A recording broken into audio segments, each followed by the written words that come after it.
Hello, everyone, and welcome to Inform New Hampshire. My name is Dean. This is Richie to my right, and Pat to the further right. And we are broadcasting on Monday evening, 6:30 p.m. on Manchester Cable Television, Channel 23. We have a YouTube channel. We hope you'll come by. It's called Inform New Hampshire.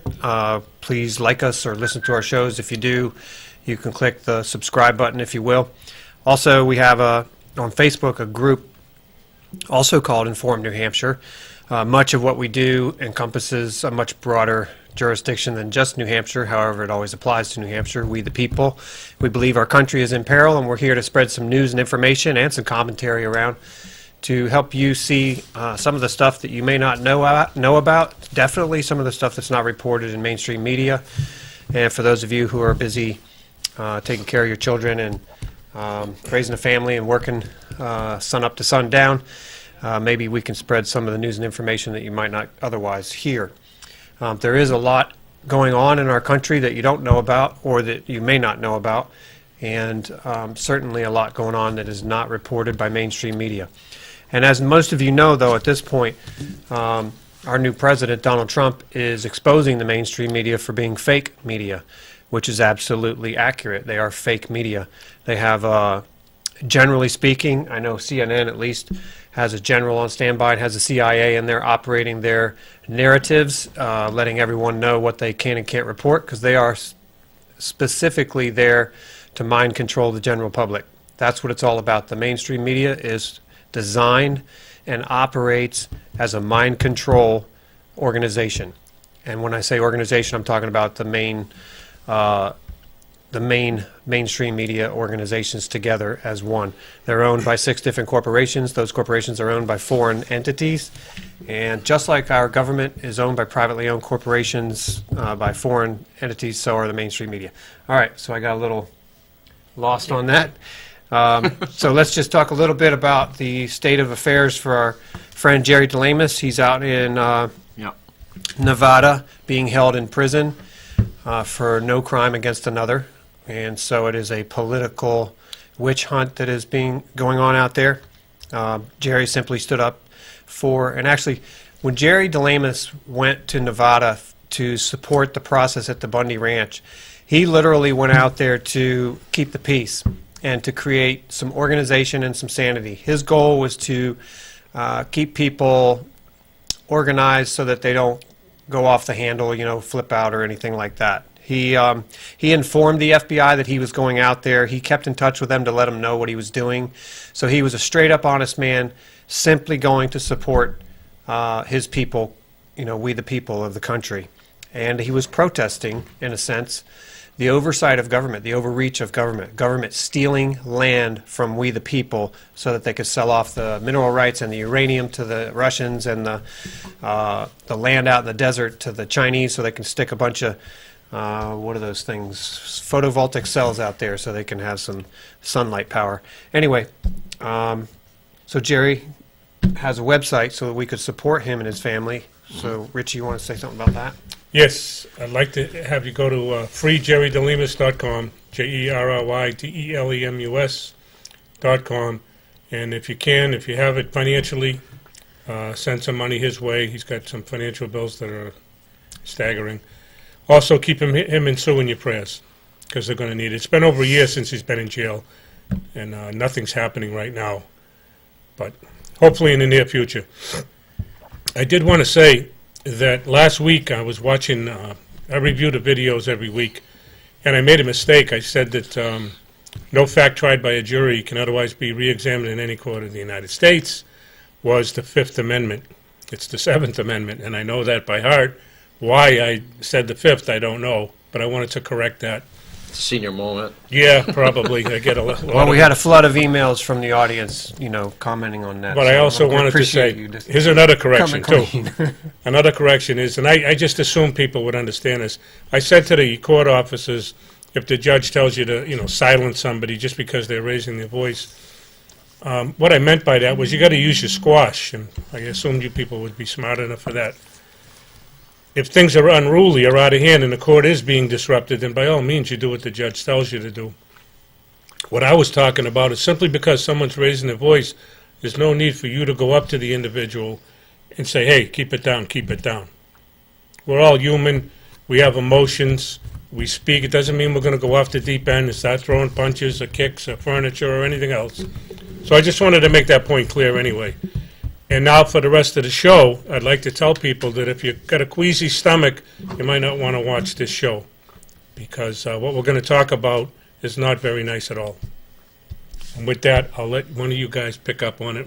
Well, we're going to start out, we're going to talk a little bit about Pizzagate and some of the surrounding issues of that. Also, we're going to sort of tie in the media's ignoring and obfuscating the reporting of what's happening with Pizzagate, among other things. I wanted to say one thing Go ahead, Pat. before we start, and that's on the Trump counter-revolution, which we are very happy to be a part of.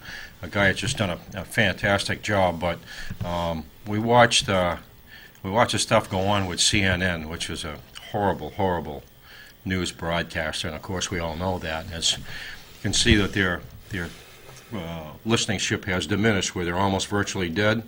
Well, my understanding is Donald Trump is making a movie on that.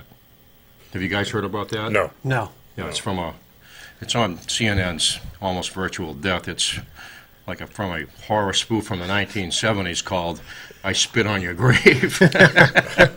I'd say I can't think of a worse organization, and he's done a remarkable job. You're in dead just to me? saying that we don't need you, the American people don't need you, and we're glad to see that you're in a disappearing mode. You're in a flush mode. So that's all I get to say about CNN.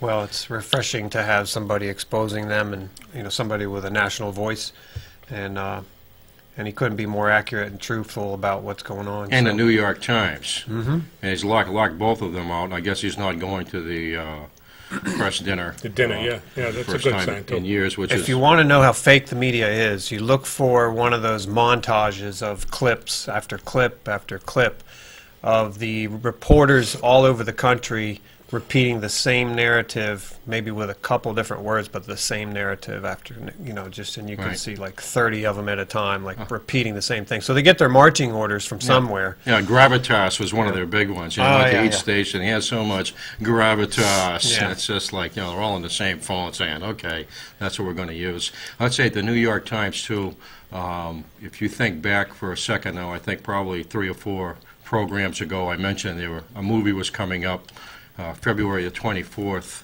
For the first time, they're going to have a film.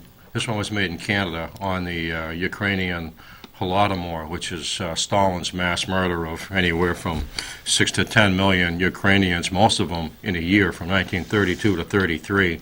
And I think I referred to that as Harvest of Sorrow. It's Bitter Harvest. But there are other movies that have had that name in the past, but this one specifically on the Ukrainian Holodomor.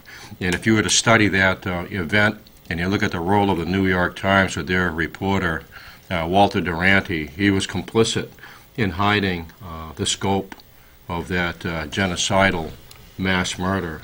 And in fact, he won a Pulitzer Prize for reporting, which a lot of Ukrainians to this day demand the New York Times send back. Didn't deserve it. Was actually involved in a huge cover-up of mass murder. So anyway. Well, the reason that I talked about people might not wanting to watch this show is last year there were 400 arrests on pedophilias in the country nationwide. And so far, in 38 days of the Trump administration, there's been in excess of 1,500, and it's the tip of the iceberg. This thing is monstrous, what's going on in this country, and people should be not alarmed about it. You should be outraged about it. And it just goes so deep, it's really hard to start it anyway. I mean, in the 90s, you had the Speaker of the House arrested for pedophilia. You've got Podesta now, who's a pedophile. Clinton's right-hand man, or whatever the hell he is, I don't know. Right-hand girl. Am I using the right term? Campaign manager, the right suffix or John prefix Podesta. Yeah. I don't know, I get mixed up in that political correctness garbage. But the fact of the matter is, over 1,500 in the first 38 days of his administration. Yep. And there's a lot more to come. So, is anybody alarmed out there? These are children, pedophilia. And some of these kids are raped to death. Some of them are sacrificed on an altar because these people, their mind is twisted. They bathe in the blood. And believe me, for those of you who might think that I'm full of crap or whatever, I worked in a prison, and I worked with some of these people who were just like that. Actually ate body parts. I was with these people in prison, trust me. This is no joke. These people exist. There are evil in the world, and there is Crazy. good. The good has to rise up, and we have to help get rid of this evil. The thing about this is you've got to be very careful what you listen to and what you report, and you have to follow it very, very closely and be sure of the information that you have, because you know that if you repeat something that's, grossly inaccurate and outlandish, it's going to be used against the whole effort to expose this. So Right. you've got to be very, very careful. It's such a big thing. It's so monumentally huge. The ramifications they're enormous. And they're enough to take down whole agencies of state. It seems to be all pervasive. This is worldwide too. We see it going on in Australia. You see it going on in Great Britain. Yep. And you've had pedophilia, in a history of governments, going back to time immemorial. I mean, to the Roman Empire, and but this right here, looking at it, especially because of the internet, it's so easy for people involved in something like that to set themselves up to have access to children that, it's believable. Well, we touched on this 2 weeks ago, and just to do another little quick background, the whole Pizzagate scandal started with during the last part of the election when WikiLeaks was issuing, dumping some of the emails out onto the marketplace, and in particular, John Podesta emails were using some of the well-known FBI language, FBI-identified language for pedophilia and things that they, language that they would use as code language so they could talk about it amongst themselves through email. And that's what was happening. And so you saw a lot of dialogue between Podesta and a number of other people. And the media turned that into, instead of pedophile gate, they turned it into Pizzagate to make it sound benign, first of all. And they made it about some issue with some pizza parlors down in Washington, D.C. And that turned the focus onto that, so that there was no real narrative or dialogue about anything meaningful, because they redirected the conversation, so to speak. And that's how they are sophisticated at what they do. The national media followed along, and that's what I mean by mind control. They are there to control your mind and your thoughts about what's happening, and to, in particular, lead you astray from the truth. So the whole but the Pizzagate thing would not go away, because there is such an enormous and pervasive problem there with human trafficking and pedophilia. And in particular, it won't go away because Donald Trump knows about it, and he is very committed to, number one, draining the swamp, and number two, law and order in this country. And you can't have law and order if you have people stealing children, raping them, and sacrificing them on some stupid altar for whatever they get out of it, which I'm not even sure. And if you read into it, you could be horrified by what's really going on. And there's this spirit cooking thing that's going on that's... Maria Abramovich, the stuff is I don't really, know. it's really, really, it's sickening when It is absolutely sickening. So, come right down to it. I wanted to jump in by just Okay, go asking ahead. everybody, have you seen on the fake media, 4, 5, and 7, ABC, CBS, about the 1,500 or the over 1,500 arrests in the pedophilia? That's why I said you might not want to watch this. This depravity goes well beyond what you may imagine. Another thing I wanted to bring up is that, and you can get this on YouTube by watching this, it's Illuminati's Wife Tells All, and it's about Catherine Briggs, I believe the name is. I believe it's with a B, Briggs. Anyway, her husband was a Colonel Gregory, I think it was George Briggs, I'm sorry. Anyway, this is Army and Navy and Marine intelligence. These are the highest people, the highest level there is. And these people, although some of them, very, very few, were involved in pedophilia, most of them were involved in this depravity, this sex trafficking or sex slaves with the younger kids, the 18, 19, 20-year-old kids that are coming into the military. I don't mean all of them either, but some of them. And they were having their way with it. And she admitted, and this is her husband's diary, by the way, that the three things that these people were concerned with was money, drugs, and guns. You mix those with children. I think Dean reported last week 800,000 children in the in the world abducted each and every year. 800,000, okay? Yeah. Check these figures out. Don't take my word for anything, but start looking into this, because all of us are at risk from what is going on. And if we, the good people of the world, don't stand up, the bad people are going to conquer. Dean said it last week. I'll just say this last thing. If evil will triumph if men of good conscience don't stand up and do something. Edmund Burke. All evil needs to triumph is good men and women to do Men of nothing. good character, yeah, Yeah. to do nothing. There's a lot of money involved in the child trafficking, huge amounts, Yeah. $60,000 or $70,000 per child, per, hate to say it, session, but it's terrible. And Well, to back up what Richie it's was time for saying the earlier- average guy's got to stand up. They have to become tougher. They have to become men in their own country. They have to take a stand on multiple issues. This is one of the issues. A country that will allow this to go on is not going to be a country much longer. They totally Exactly destroyed. right. Oh, it's Nor serious. does it deserve to. If you can't stand up for little children, 2, 3, 5 years old, even 10, 15 years old, doesn't matter. You can't stand up for the children, we're not much of a people at all.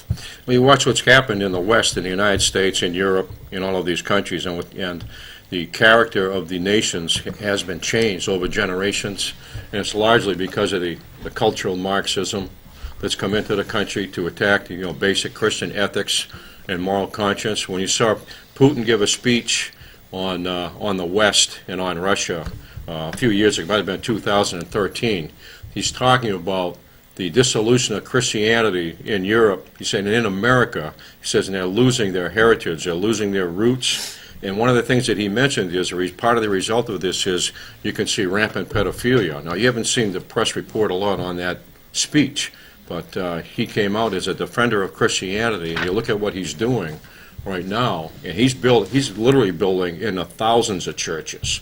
And he's literally starting religious education in the schools.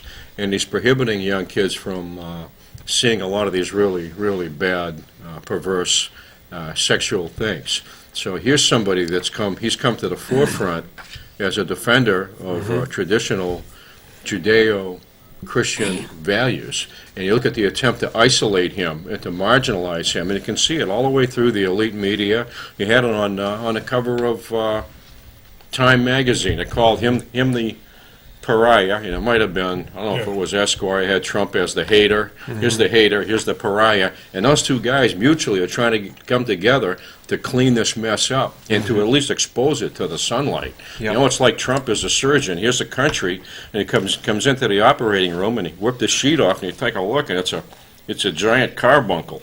Says, well, give me the scalpel, and they start to open it up, and they said, oh, this one in here, that one's in there, this one's in here, that one's in there, and look at the extent of this.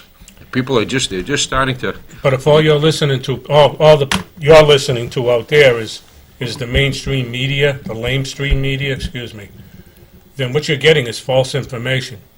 And if you don't believe me, start looking around on the internet at these alternative sources. Dean mentioned some last week. You'll find out that it's true.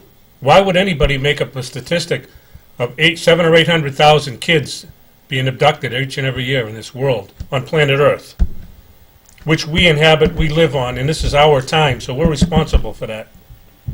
Well, it's a controlling mechanism for a lot of these people too, that they're pulled into this and then they're owned. They're powerful, people, whether they're in, finance or industry or corporations or government.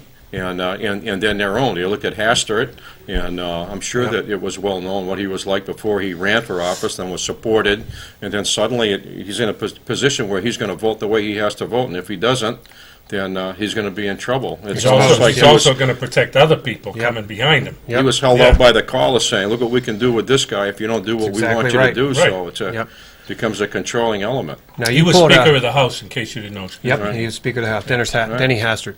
Now, you pulled out a new word here, carbuncle, so I just want to inform the audience. It's a big boil. A pathology of painful circumscribed inflammation of the subcutaneous tissue. Right.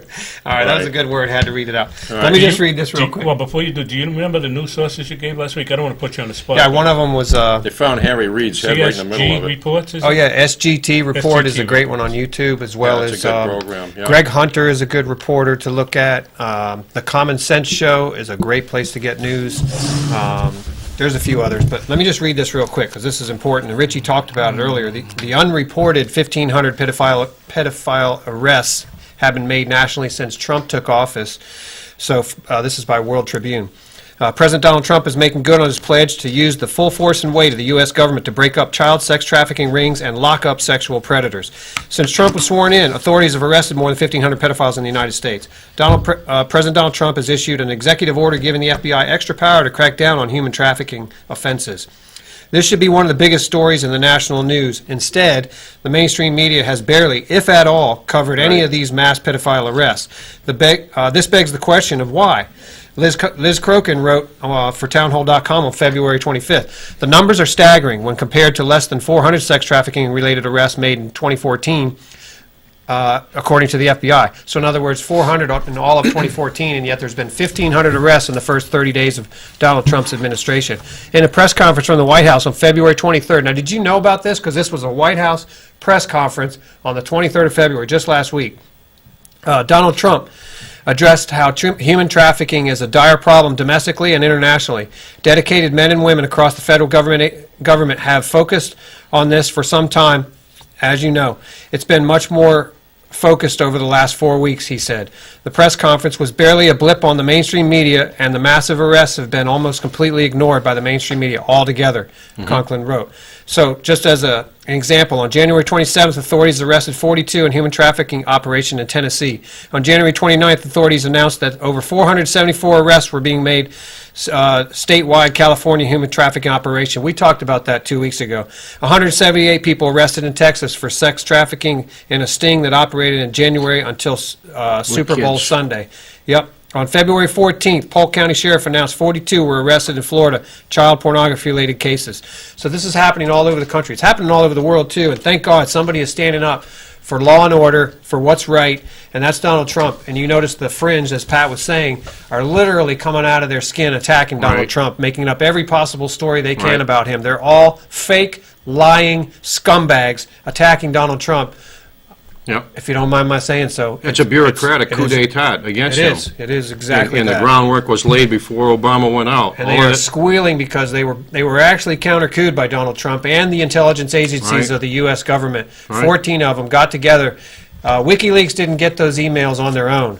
They were simply the feed it to the public source. Those emails came from the national intelligence agencies that decided that they didn't want Hillary Clinton, the criminal, the sellout, to destroy this country, along with the oligarchs above her, who are the international banking cartel. That's the story. That's why you saw Donald Trump rise up to power, not only because he's telling the truth, and not only because people love him and want him to stand for them, but also because decent people in government, decent people in the intelligence agencies decided to stand up for our country and no longer tolerate the destruction of this country, which has been happening methodically over decades now.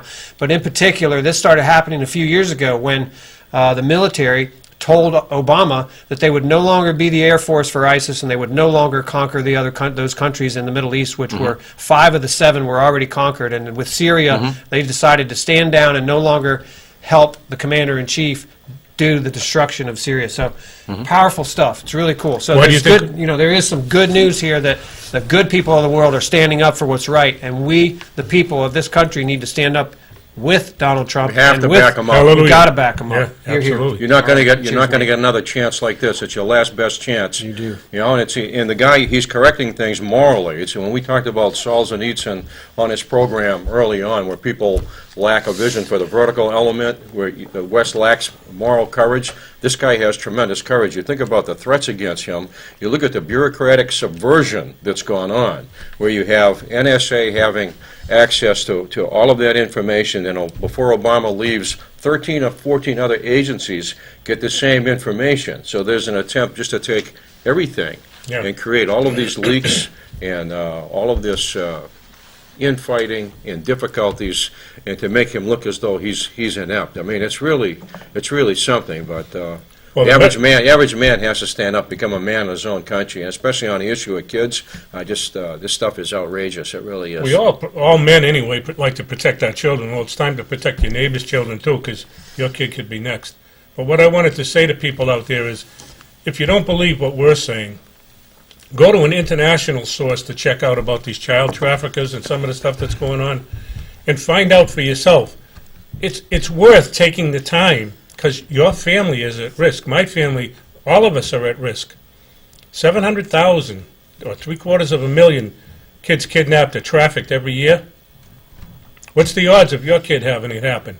But you look at Europe and what's happened to those people, and you watch these immigrations, excursions into Germany, and the lack of effort on the part of men to stand up and to physically take a stand against these people when they attack children, old ladies, infants. And what's happened is that you're fighting the same enemy that you fought centuries ago, but you don't have the same value system. Right. The value system's been depleted.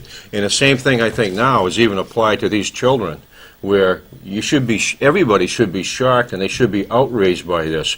But that masculine element has been extracted through 30 and 40 years of socialist programming, not the least of which was militant feminism, which is a socialist movement, which is designed basically to castrate the male. Yeah, and I almost said something about that, Pat, but I don't want to get on the Well, it's a good point, and we could go off on well, I'll tell you another this. tangent because it's so true. It's so true. Tell me about it. My first day in college, I can remember being my mother and father going down to school and walking down to the dormitory. I look up in the window, and my father looks, and there's a sign in the window, and it's the most filthy, vulgar thing, even by today's standards, and this is 1969. Then a few weeks into it, I can remember walking to one of my classes. There's a young woman in front of me, and has kind of a Dutch boy haircut, and it's nice looking, attractive. And I come up to stop at the sidewalk, and I said, nice day for class, huh? And she looked straight ahead and said, the male ego is responsible for all of the exploitation of the universe. And I was like, oh my God almighty. I thought there was like ice going to form on Damn all of the you. trees. And then, I said, what are you talking? I said, you want to talk about abnormality? I just signed No. up for school. So, But that's the same abnormality that's So, happening well, right now in all the protests that you I see. said to myself, I'm not inviting you to the pub. I know that's going to happen. It's like, that was a You first. stay home. Yeah, it's- I was like Rodney Dangerfield in that movie Back to School. It's like, what's going on here? Now, we both lived in the 60s, Pat. And Yeah. when you compare 60s and the protests and everything that was going on to today, there is no comparison. But what's happened We've is gotten a lot worse. you had the same kernel with that individual right there, okay, which is showing a type of contempt or hatred for the male. You follow that all the way through to right now, and you go to Drexel University Yeah. with this moron that's a professor that was calling for the killing of all whites, Whites, yeah. genocide against whites. And I said to myself, how can you even be on a college campus? Why would anybody pay the money for tuition to send their son or daughter to an institution that has somebody that utters anything like that? The guy should be out of there at warp speed. I mean, it's just absolutely, and he's not the only one. For a fact, you've got others, Yeah. down at the institution on the river, you got another one down there, and Well, there's some people awake, but unfortunately not enough of us, so they continue to get away with this. well, here's the thing people don't understand, because they're cut off from history. If you go back and you look at any of these totalitarian movements in the 20th century, you look at Germany, you look at Russia, you look at Hitler, you look at Lenin, and you can look at diplomatic letters from the time period. They're regarded as the lunatic fringe and are always seen as being in power temporarily. Yep. But their stay is ephemeral. And you know what? They're there long enough to do some mighty big damage. Yeah. Those people should be taken with the Well, utmost must- seriousness, those professors. We must be having a good time because we're about out of time. So we're going to have to wrap it up. Is there anything else you guys want to add as the last note? I just want to say that with Dean's blessing, we're going to do a show next week on the National Liberty Alliance, so please pay attention to that one. I promise you it'll be exciting. I want to say one thing.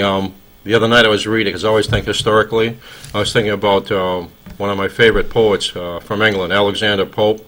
He was a little guy, like 4'6", hunchback. You'd see him walking in London. He had a huge Great Dane called Bounce, and he had a pistol in each pocket. This is before Mr. Sununu, right? Yeah. And he had a saying, the law in England, he says, is like a web. He said the smaller insects and the flies get caught up in the web. He says, but the big wasps, they blast right on through. So, well, we have a web in this country. He said the difference is now we've got Jeff Sessions, and he's weaving some stainless steel wire. All right, good. That's what we need. We're gonna Hey, catch 'em stop once listening here. to the mainstream media if you don't